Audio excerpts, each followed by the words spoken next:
আসসালামু আলাইকুম রহমতুল্লাহ। আমাদের জীবনে যাদের নামাজ কাজা হয়ে গেছে, এই কাজা নামাজগুলো আমরা কিভাবে আদায় করব তা এখন জানার চেষ্টা করব। তো প্রথমত আমরা জানি যে কাজা নামাজ কাকে বলে। কাজা নামাজ হলো আমাদের উপর নির্ধারিত যে নামাজগুলো ছিল, প্রত্যেকদিন 5 ওয়াক্ত ফরজ নামাজ ছিল আপনার 17 রাকাত। এই নামাজগুলো যখন আমরা নির্ধারিত সময়ে পড়তে পারি নাই, যখন নির্ধারিত সময়ের পরে নামাজগুলো পড়ি, এটাকেই বলা হয় কাজা।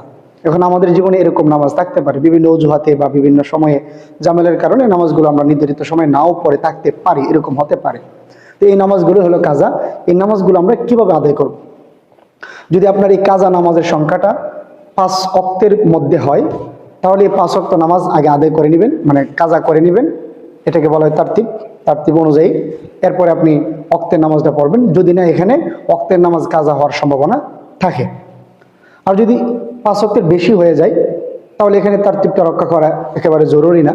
তখন আপনি আপনার নির্ধারিত যে নামাজগুলো ছিল বা আছে, যেগুলো ফরজ হয়, এগুলো আপনি পড়বেন, পাশাপাশি আপনি কাজা নামাজগুলো আদায় করবেন। আপনার জীবনে যদি অনেক বেশি নামাজ হয়ে যায়, যে আপনি একদিনে 17 রাকাত মিস করলেন, এরকমভাবে 1 সপ্তাহ, 2 সপ্তাহ, 1 মাস, 2 মাস, 1 বছর, 2 বছর, 5 বছর, 10 বছর, একেবারে 40, 50, 60 বছর পর্যন্ত হতে পারে।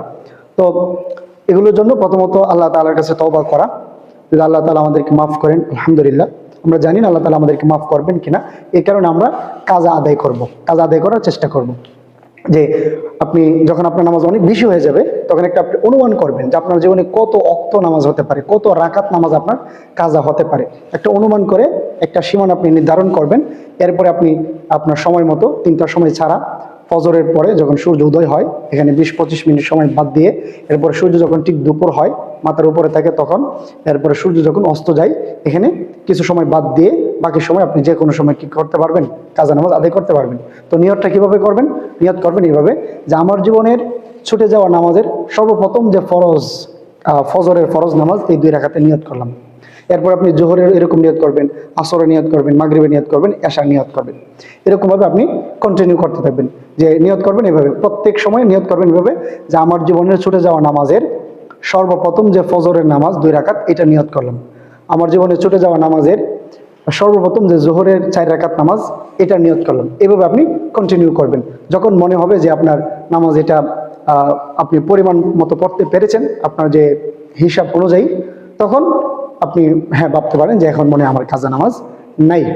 এরকম পর্যায়ে যাওয়া পর্যন্ত আপনাকে কিন্তু পড়তেই হবে, পড়ার জন্য চেষ্টা করতেই হবে। এমন অবস্থায় যদি মারা যাই, আল্লাহ তাআলার কাছে বলা যাবে যে আমি তো নামাজগুলো পড়তেছিলাম, আল্লাহ তাআলা হয়তো আমাদেরকে মাফ করবেন। তো এটাই ছিল কাজা নামাজ কিভাবে পড়বো তার বর্ণনা।